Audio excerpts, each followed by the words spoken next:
Welcome to Drill Down Earnings. We've got a quick look at the latest quarterly results from On Semiconductor. This is the business story about one stock on a move. I'm Cory Johnson, Chief Market Strategist for Epistrophy Capital Research. And On Semi earnings really interesting because this company is kind of at the cutting edge of the way changes in semiconductors are affecting changes in electric vehicles more than anything else.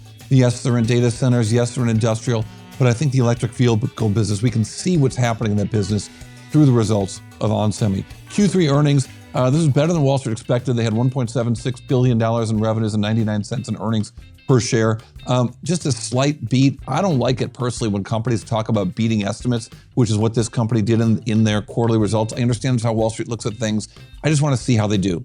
And this company telling us that things are going decently for this business, that, well, at least not as bad as they had been in recent quarters. So $1.8 billion in revenues, operating margins, gross margins, fantastic, of 46%, and decent operating margins of 25%. So the main top line number, though, down 19% on a year-over-year basis, even though it's up a little bit from last quarter. And the profitability has bounced back, 25% operating margin. It's really nice for this company. Now, I mentioned automotive. We'll talk about that. Their analog and mixed signal business, which is smaller, was also did okay in the quarter. But let's look a little bit deeper into the business beyond these headline numbers. Let's talk about electric vehicles.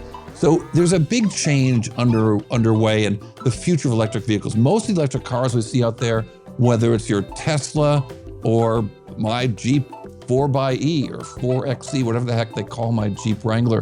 But you look at the Teslas, you can look at my Jeep. Those are all 400 volt architecture. The cutting edge, however, is 800 volt. So companies like BYD with their Seal offering coming next year, or Porsche out there right now with I think it's pronounced Taycan. They've got these 800 volt systems out there. Higher voltage means different semiconductors, but it means a lot more. Higher voltage for electric cars means the same power can deliver half the current, which means thinner, lighter wiring can be used throughout the vehicle, reducing the weight and the cost. You've got faster charging speeds, more than twice as fast in some occasions, and that relies on silicon carbide semiconductors made by companies like On Semiconductor, because traditional silicon-based power systems struggle with all the high switching frequencies and high temperatures needed in 800 volt, but silicon carbide does not. SiC, or silicon carbide, right? If you can think of the periodic table, silicon Si, C with the carbide, SiC semiconductors, they're good with high voltages, higher temperatures, faster switching frequencies. They lose less energy when they compete, when they are giving off heat during those power conversions. That means a better range, faster charging, less need for cooling systems in the vehicle.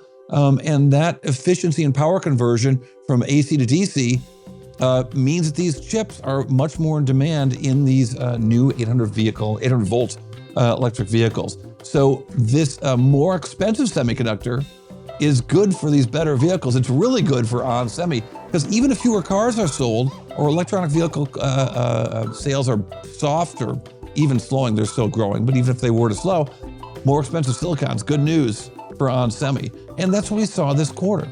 So 54% of revenues was from the automotive business. That's why it's so important for these guys.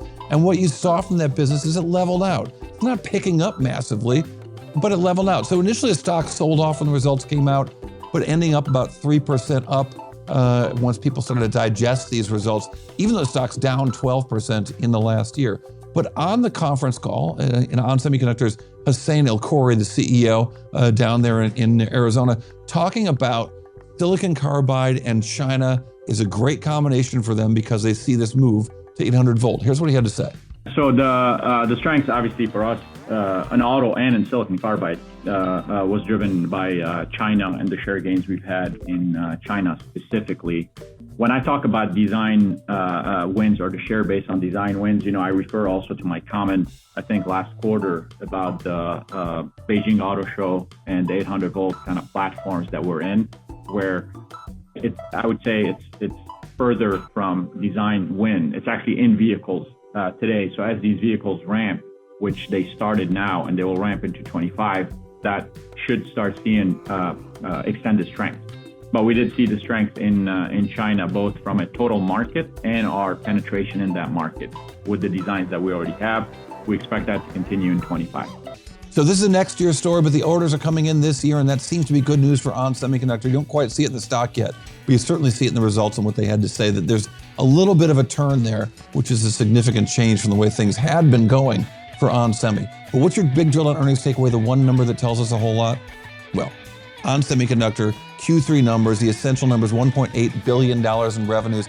And while that's down 19% on a year-over-year basis, it's pretty profitable at 25% operating margins. And maybe most specifically, if you look on a sequential basis, not a year-over-year basis, you still saw revenues down 7%, but in automotive, their biggest business, sales were up 5% thanks to orders for 800-volt, better, more powerful electric cars coming out of China, perhaps coming out of Porsche as well. That's good news for ON Semi. All right, thanks for listening to Drill Down Earnings. I'm Cory Johnson.